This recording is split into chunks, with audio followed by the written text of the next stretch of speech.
Hi, everyone, and welcome to the Canadian SME Small Business Podcast. My name is Maheen, and we are here to bring you the latest insights, innovations, and ideas that are shaping the future of small businesses across Canada. In today's episode, we will be discussing how businesses can streamline their operations by automating HR, IT, and financial management to increase efficiency and growth. To dive deeper into this exciting topic, we are joined by Matt MacInnis, the Chief Operating Officer of Rippling. With a background that spans over 7 years at Apple and having founded Inkling, a digital publishing company, Matt has a wealth of experience in managing business operations on a global scale. And as a COO of Rippling, Matt oversees a platform that integrates payroll, HR, ID, and spend management all under one roof, driving operational stability and growth for businesses worldwide. Matt, thank you so much for joining us today. We're thrilled to have you share your expertise with us today. How are you? I'm great. Thank you for having me. Thank you for joining us again. Now, Matt, as businesses look for ways to streamline operations, automation is becoming more vital than ever, and Rippling seems to be at the forefront of this automation trend, providing comprehensive solutions for HR, payroll, ID, and more. Could you start by telling us what Rippling is and what sets it apart from other businesses' software solutions out there? Yeah, I think there's a broad trend right now in the software world toward consolidation, simplification. Like what's happened, if you think back over the course of business software, dating myself a little bit, but in the 90s, you had companies that would be sort of self-labeling themselves Microsoft shops, and they'd get all their software from Microsoft. They'd use Microsoft Windows, they'd use Microsoft Office, they'd use Microsoft Access for their database. Like you just sort of kept things super simple, and everything just kind of worked well together when you did that.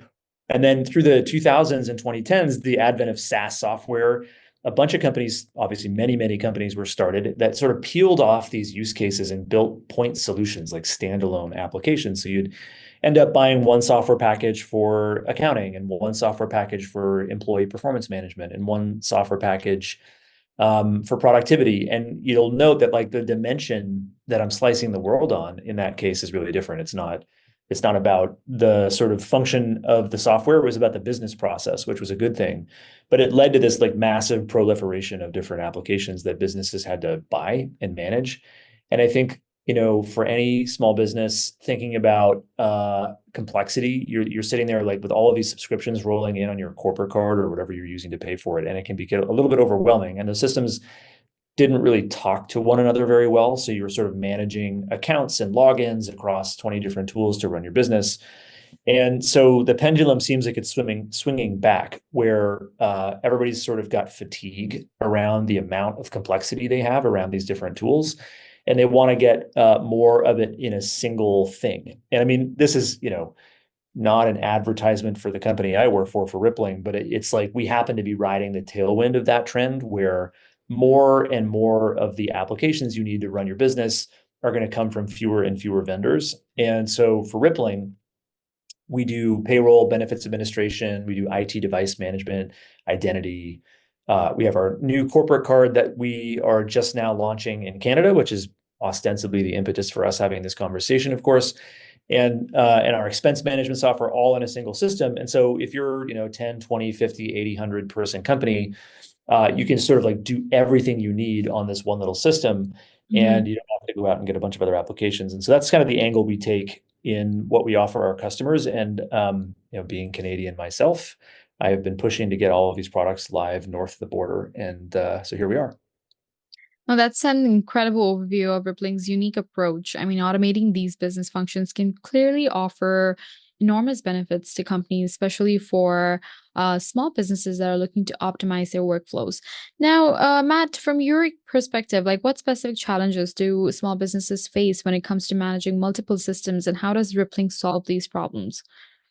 Yeah, the reality of being the owner or operator or CEO or president or whatever of your own business is that, all the trouble flows to you. Like you own the problem, regardless of whether you've got someone on your team to take care of it.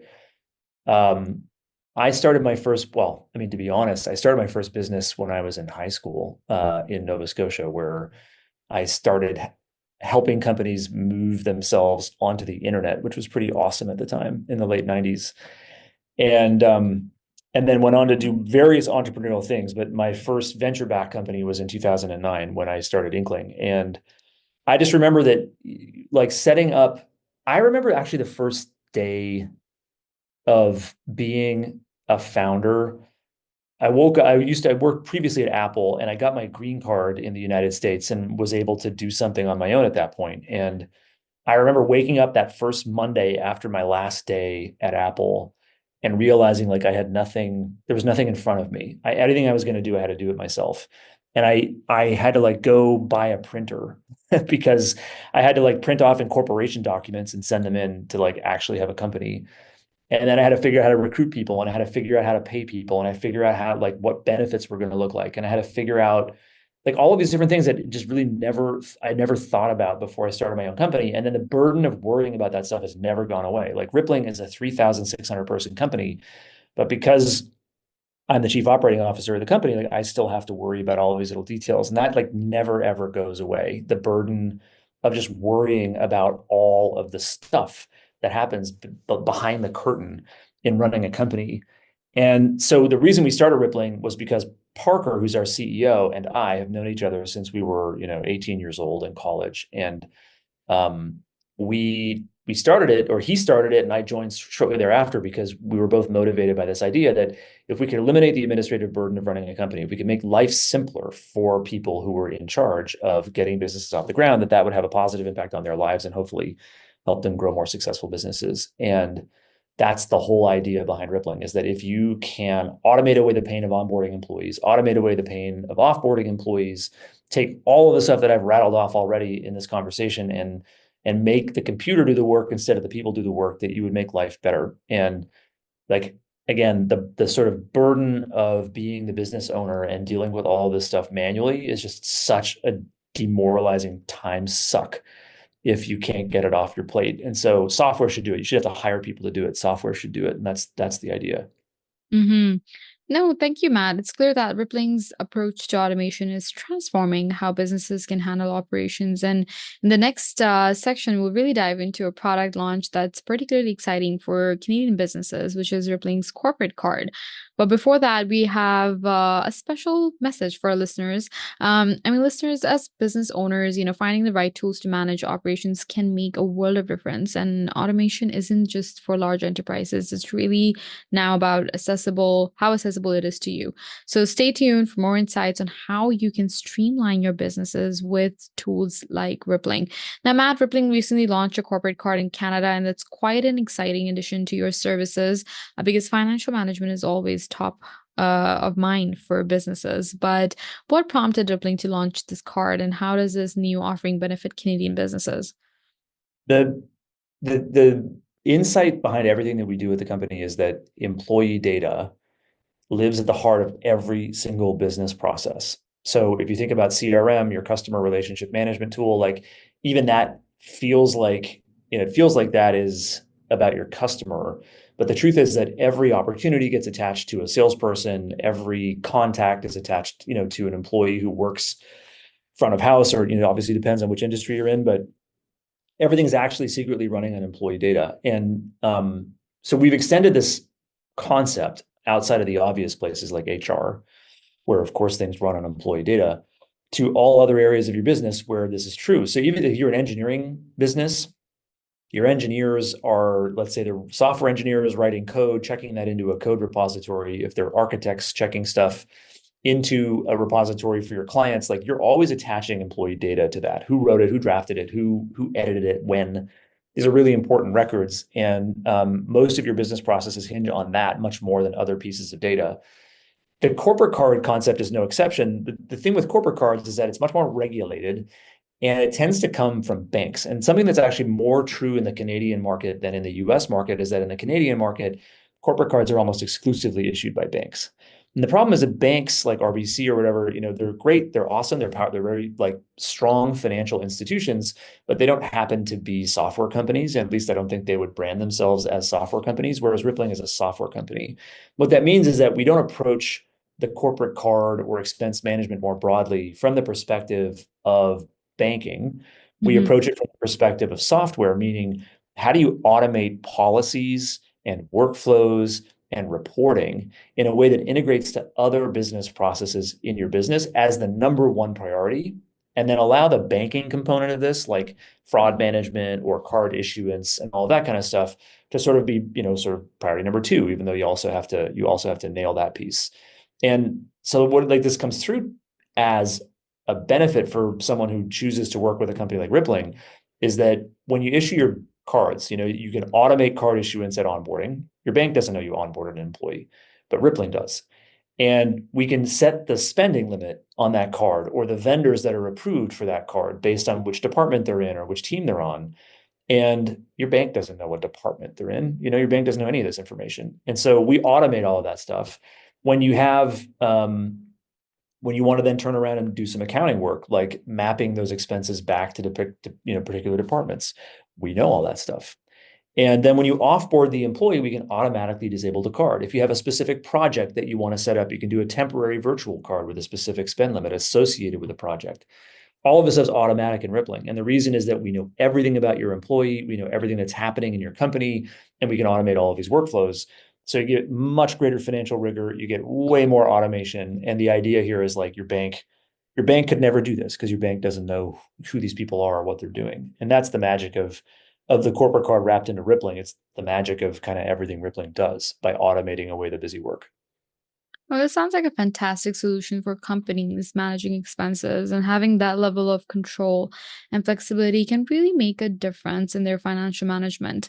Now, up next, Matt, we'd love to explore the revolutionary employee graph and its role in transforming business efficiency, which is, one of the most innovative aspects of Rippling.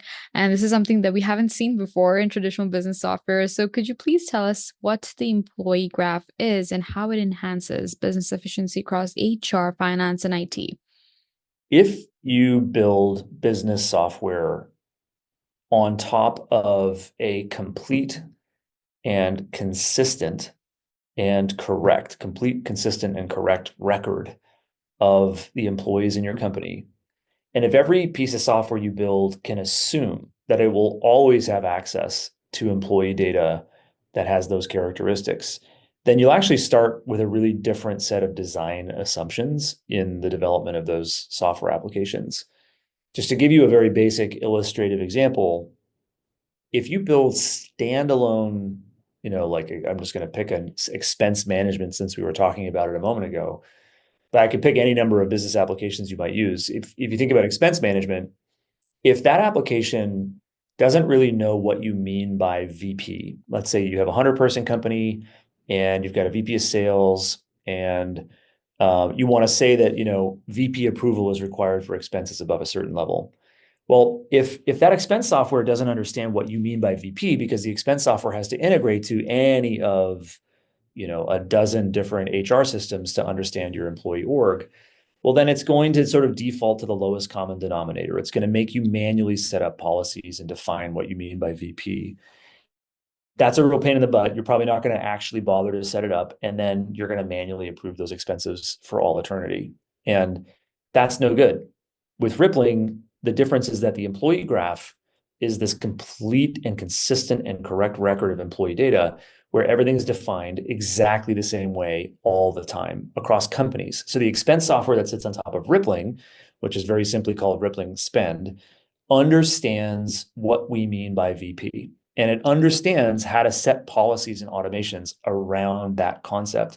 And that's just one basic example. There are dozens of these examples where you have some definition of something in your business that the software does understand on Rippling because of the employee graph. Who Mhm. gets to override what, who gets to report, who reports to whom. Someone changes departments and their department has a different spend limit or a different set of parameters around what they're allowed to spend on. It automatically updates those policies around the card. This employee graph concept is simply saying that all business software runs on the rails of employee data, and that when you have an employee graph at the heart of the software, then the software is going to take on a lot more of the burden and have a different set of and a better set of design assumptions from the outset. It's really the magic behind what we do, and has been sort of the core founding idea of the business since the very beginning. you didn't ask me about sort of the size and scale of Rippling itself, but I think like when we talk about the employee graph as a motivating concept behind the Rippling software platform, it's worth noting that like there are now tens of thousands of companies running on Rippling, and that we're one of the fastest growing software companies in Silicon Valley history, not just like in this area, but across all software companies at our scale. And I say that, of course, as a humble brag a little bit, but it's like it's legitimizing that many companies have chosen to run themselves on Rippling and have stuck with us as we've grown. And like the Canadian market has been actually really interesting in that in the US market, there's kind of a more dynamic, fast-paced, competitive environment around these kinds of offerings. Whereas in Canada, there's a much more limited set of competitors.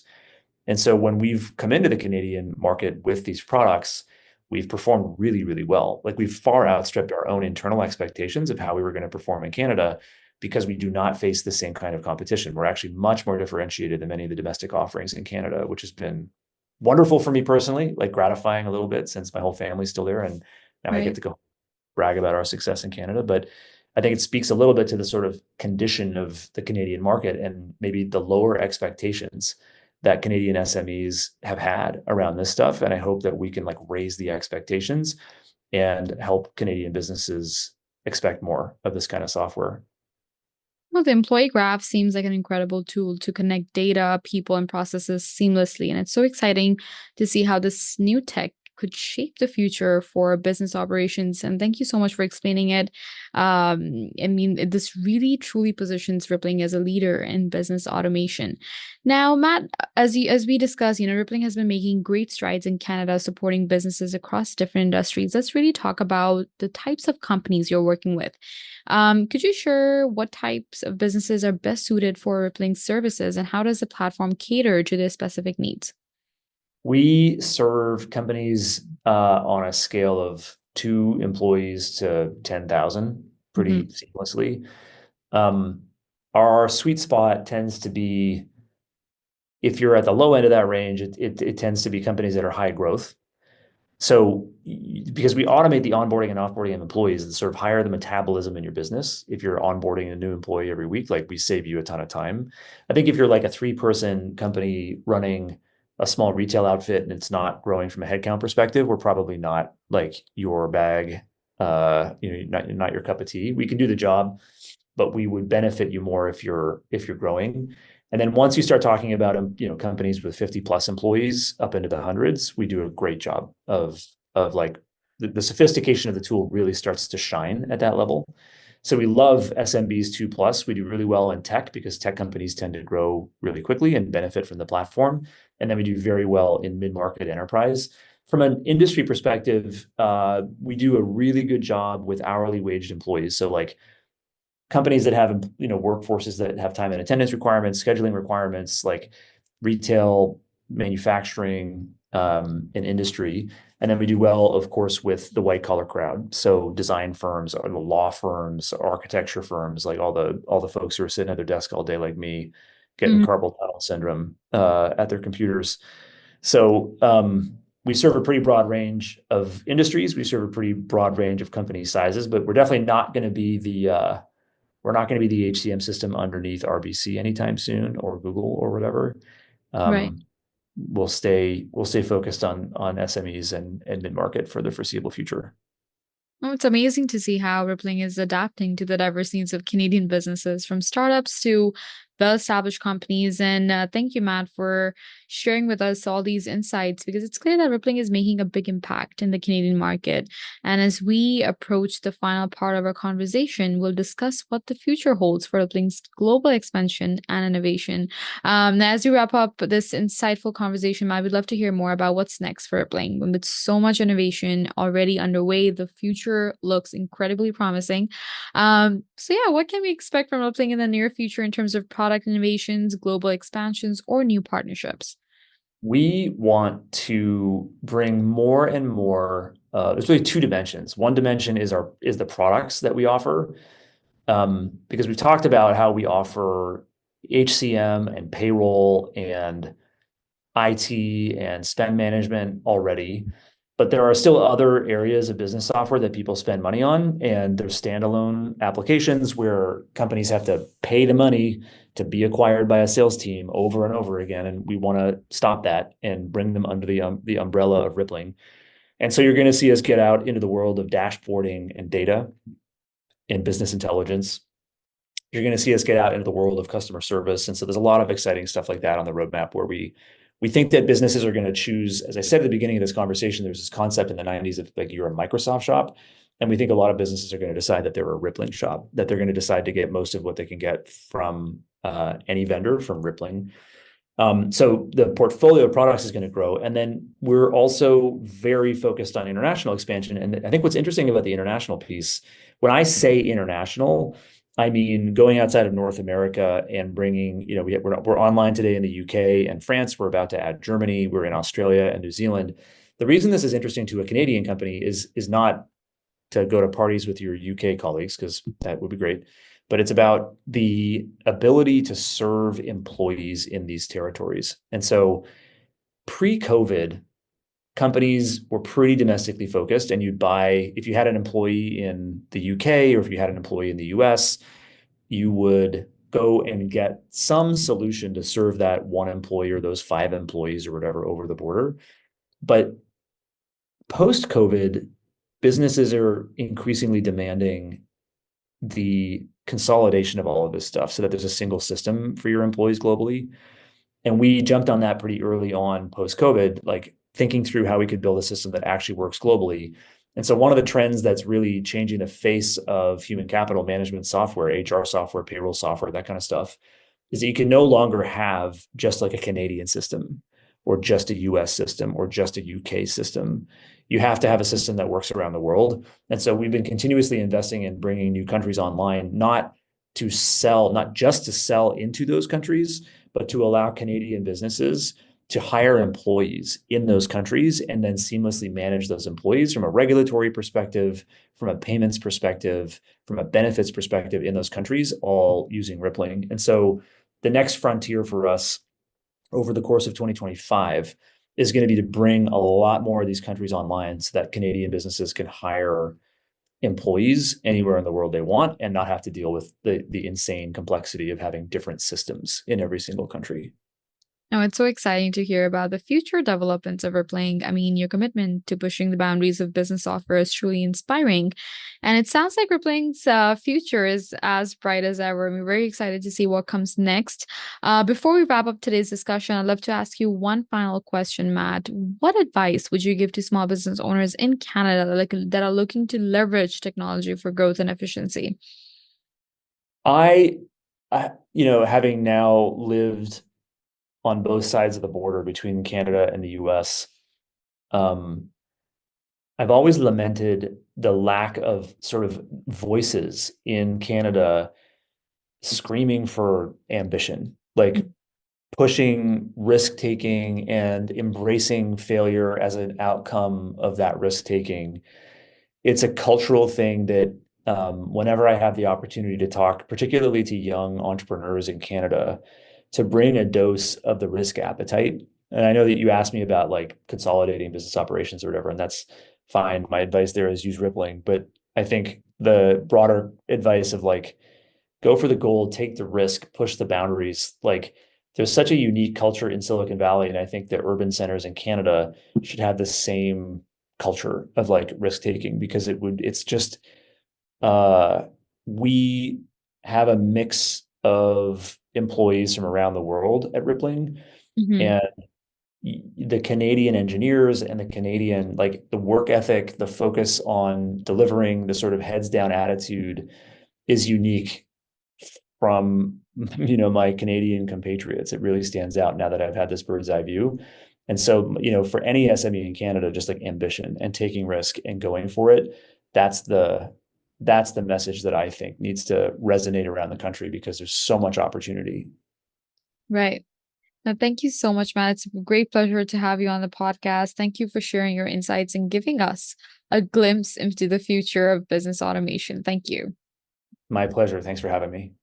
And that brings us to the end of today's episode of the Canadian SME Small Business Podcast with Matt, discussing how businesses can leverage automation, new financial tools, and innovative technologies like the employee graph to achieve success. A big thank you to our partners as well, RBC, UPS, Constant Contact, IHG, and Google for their invaluable support. It's through their commitment that we are bringing this valuable content to you. We encourage you to visit our website as well, CanadianSME.ca, to subscribe to the magazine for more insights, strategies, and success stories. Thank you for joining us, and we look forward to bringing you more inspiring stories and expert advice in the next episode. Until then, take care and see you soon.